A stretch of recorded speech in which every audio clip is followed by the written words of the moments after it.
We can do it. You may ask that, what can one person do? I would recall a story of my childhood. A heavy fire had broken out in the forest. All the animals were running away, including Lion, the king of the forest. Suddenly, then, he saw a tiny bird rushing towards the fire. He asked the bird, "What are you doing?" To the lion's surprise, the bird replied, "I am going to extinguish the fire." The lion laughed and said, "How can you do it, keeping just one drop of water in your beak?" The bird was adamant, and she said, "I am doing my bit." 18 years ago, millions of individuals marched across the globe and demanded a new international law for the abolition of worst form of child labor. And it has happened. We did it. Millions of individuals did it. Friends, we live in the age of rapid globalization. We are connected through high-speed internet. We exchange our goods and services in one single global market. Thousands of flights every day connect us from one corner to the another corner of the globe. But there is one serious disconnect, and there is a lack of compassion. Let us inculcate and transform these individuals' compassion into a global compassion. Let us globalize compassion. Mahatma Gandhi said, "If we are to teach real peace in this world, we shall have to begin with the children." I humbly add, let us unite the world through the compassion for our children. I ask, whose children are they who stitch footballs, yet never played with one? Whose children are they who harvest cocoa, yet have never tasted chocolate? Whose children are they who are dying of Ebola? Whose children are they who are kidnapped and held hostage? They are all our children. I remember an 8-year-old girl we rescued from intergenerational forced labor from stone quarries. When she was sitting in my car right after her rescue, she asked me, "Why did you not come earlier?" Her angry question still shakes me and has the power to shake the whole world. Her question is for all of us. What are we doing? What are we waiting for? How many girls will be allowed to go without rescue? Children are questioning our inaction and watching our actions. We need collective actions with a sense of urgency. Every single minute matters. Every single child matters. Every single childhood matters. Therefore, I challenge the passivity and pessimism surrounding our children. I challenge this culture of silence and this culture of passivity, this culture of neutrality. I call upon all the governments, intergovernmental agencies, businesses, faith leaders, workers, teachers, and NGOs, and each one of us to put an end to all forms of violence against children. Slavery, trafficking, child marriages, child labor, sexual abuse, and illiteracy. These things have no place in any civilized society. Friends, we can do this. Governments must make child friendly policies and invest in education and young people.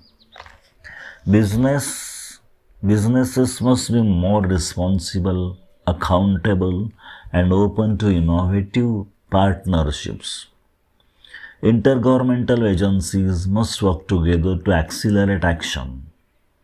Global civil society must rise above the business as usual and fragmented agendas. Faith leaders and institutions, and all of us, must stand with our children.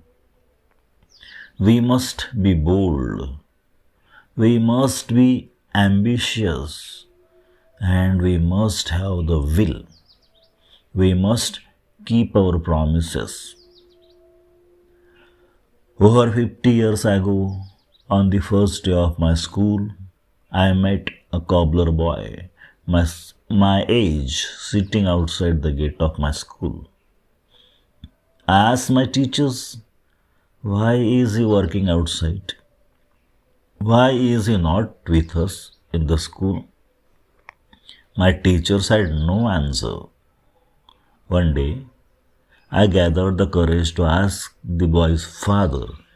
He said, Sir, I have never thought about it. We are born to work. His answer made me angry. It still makes me angry. As a child, I had a vision of tomorrow. A vision of that cobbler boy sitting with me in my classroom. Now, that tomorrow has become today. I am today, and you are today.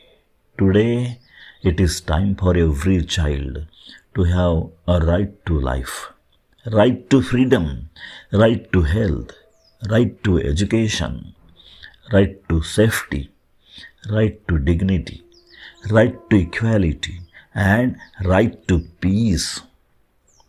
Today, beyond the darkness, I see the smiling faces of our children in the blinking stars. Today, in every way of every motion, I see my children are playing and dancing. Today, in every plant, in every tree and mountain, I see our children growing freely with dignity. Friends, I want you to see and feel this today inside you. My dear sisters and brothers, as I said, many interesting things are happening today. May I please request you to put your hand close to your heart, close your eyes, and feel the child inside you? I am sure you can. Now, listen to that child. Listen, please. Today, I see thousands of Mahatma Gandhis, Nelson Mandelas, and Martin Luther Kings calling on us. Let us democratize knowledge. Let us universalize justice. Together, let us globalize compassion. I call upon you in this room and all across the world. I call for a march from exploitation to education. I call for a march from poverty to shared prosperity, a march from slavery to liberty, and a march from violence to peace. Let us march from ignorance to awakening. Let us march from darkness to light. Let us march from mortality to divinity. Let us march. So, dear students, thank you for listening this speech with great concentration. Okay. Now, you must have noticed that I haven't explained this lesson word by word or sentence by sentence. And I have not given you the meaning of the paragraphs also. Because this lesson as a speech was only for our listening.